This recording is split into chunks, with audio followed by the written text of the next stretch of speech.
The story of Imran Khan does not begin under the shining lights of a cricket stadium. It begins in the dusty streets of Lahore, where a young boy with restless eyes carried dreams far bigger than his surroundings. Born in 1952, into a respectable Pashtun family, Imran's early life appeared comfortable from the outside. But beneath that calm exterior lay a storm, a boy determined to break barriers, to carve his name in history. Imran was shy, reserved, almost painfully quiet as a child. Teachers often described him as the boy who spoke less but observed everything. His silence was not weakness, it was focus. He would watch the neighborhood children play cricket for hours, memorizing every stroke, every delivery, as if his eyes were cameras recording the game of life. At HSN College, the young Imran began to shape his identity. He wasn't the tallest, nor the strongest, but there was something different about him. A hunger, an obsession. He would spend endless afternoons practicing in the nets, hitting ball after ball, until his hands blistered and his shirt was drenched in sweat. Other children would leave, tired and laughing. Imran stayed, alone, determined. When he moved to England for higher studies at the Royal Grammar School and later Oxford, the culture shock was immense. Here was a boy from Lahore, surrounded by tradition, suddenly thrown into the cold pitches and alien accents of the West. The loneliness could have broken him, but instead, it forged him. He learned discipline, resilience, and the art of survival. He trained relentlessly, knowing that if he wanted to be more than just another student, he had to dominate cricket. But the struggle wasn't only on the field. Imagine this, a young foreigner, trying to prove himself in the heart of English cricket, where every glance, every remark reminded him, "You don't belong here." Imran turned those words into fuel. He told himself, silently, "One day, they will cheer for me. One day, I will rise so high that the world will have no choice but to notice." This fire carried him forward, even through failures. Early matches were tough. He was mocked for his bowling action, doubted for his ability. But Imran had one quality that set him apart. He never gave up. Every failure became a stepping stone. Every insult became a reason to rise higher. It was in those quiet struggles, in the cold mornings of English grounds, in the lonely hostels of Oxford, that Imran Khan, the cricketer, was born. Not the legend yet, not the Prime Minister yet, just a boy chasing a dream with the heart of a warrior. Imran Khan's breakthrough didn't come overnight. For years, he bowled tirelessly on pitches that seemed unforgiving, often returning with sore feet, aching shoulders, and little recognition. His action was raw, his speed inconsistent, but what remained unshaken was his determination. He wasn't playing for glamour. He was playing to prove to himself and the world that he belonged on the grand stage of cricket. By the late 1970s, Imran had already made his Test debut, but the world had yet to see the beast within him.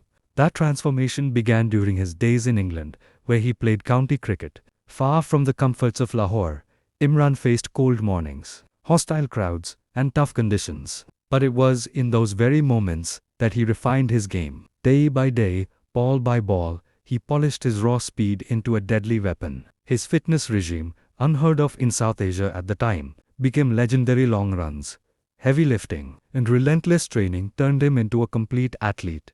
It was here that the boy who once struggled with self-confidence became the man who would one day lead a nation. His bowling became fiery, capable of sending shivers down the spines of world-class batsmen. By the early 1980s, Imran Khan had become one of the most feared fast bowlers in the world. His ability to swing the ball at blistering pace earned him respect and admiration. But it wasn't just his skills with the ball that set him apart, it was his charisma. When he walked onto the field, shoulders broad, chest high, with that piercing gaze under his helmet, there was a presence about him. He wasn't just another cricketer, he was a leader in the making. The breakthrough came in 1982, when Imran was handed the captaincy of the Pakistan cricket team. It was a bold decision. Some doubted him. Others questioned whether he had the discipline to lead. But Imran saw leadership as more than just tactics and decisions. To him, it was about instilling belief. And for a team that often saw itself as the underdog, this belief was everything. Under his leadership, Pakistan began to fight like never before. Imran's fiery speeches in the dressing room, his relentless drive to win, and his refusal to accept defeat started to rub off on his teammates. Victories began to come, historic ones against giants like India and the West Indies. Slowly, the world began to see Pakistan not just as a talented team, but as a dangerous one. For Imran, This was more than cricket. Every win, every wicket, every run was a step toward something greater. The dream of uniting a divided nation through sport. The breakthrough was not just his, it was Pakistan's. Imran Khan's cricketing journey had now evolved into something larger than just wickets and runs. He was no longer just a fast bowler who could tear through batting lineups. He was the heartbeat of a team that looked up to him for courage and inspiration. Every time he ran into bowl, there was electricity in the air. Every time he raised his bat, there was hope in the stands. The 1980s became the defining years of his career. Imran had transformed into one of the greatest all-rounders in cricket history, standing shoulder to shoulder with names like Ian Botham, Kapil Dev, and Richard Hadley. But there was something unique about him. He wasn't just an athlete. He was a fighter, a man who turned challenges into fuel. Injuries threatened to derail his career more than once, especially recurring back problems. Doctors told him to quit, but quitting wasn't in Imran's dictionary. He came back stronger, training harder than ever.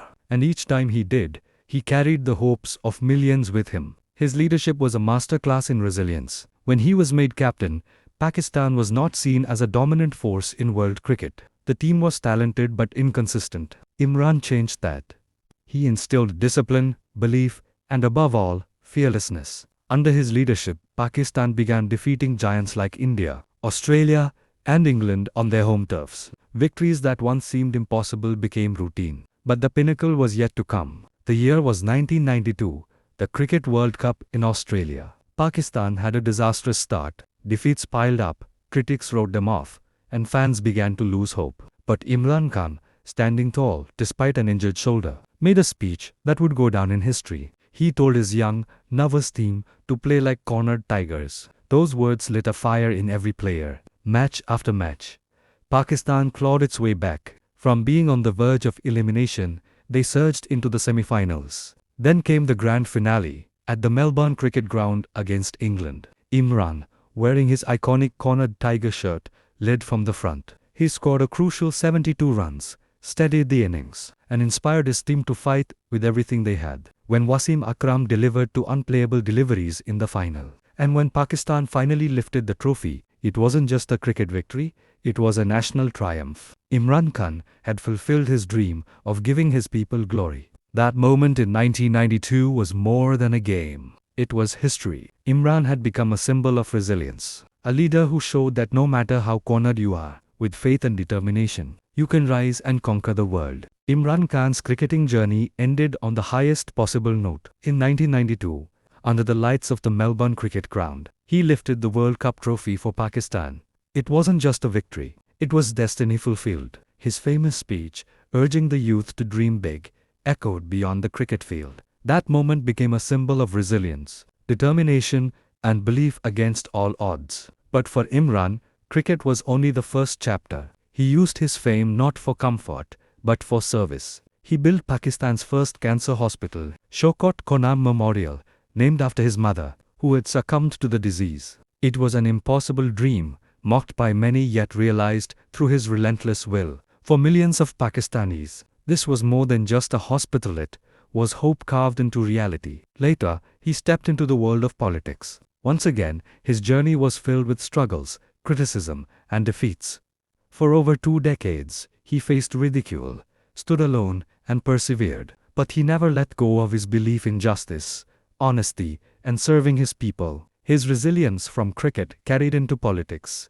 Just as he had once carried his team to victory, he carried his vision for a nation, inspiring countless young men and women to rise, to believe, and to fight for change. Imran Khan's life teaches us that greatness is not handed down, it is carved from pain, sacrifice, and unwavering belief. He was not born a hero. He became one through relentless effort. From the boy in Lahore, dreaming of cricket, to the captain who conquered the world, to the man who turned fame into services, story is a living testimony that no obstacle is too big when your purpose is greater than yourself. And perhaps that is his greatest legacy, that every dreamer, every young person lost in despair can look at Imran Khan's story and say, if he could, so can I.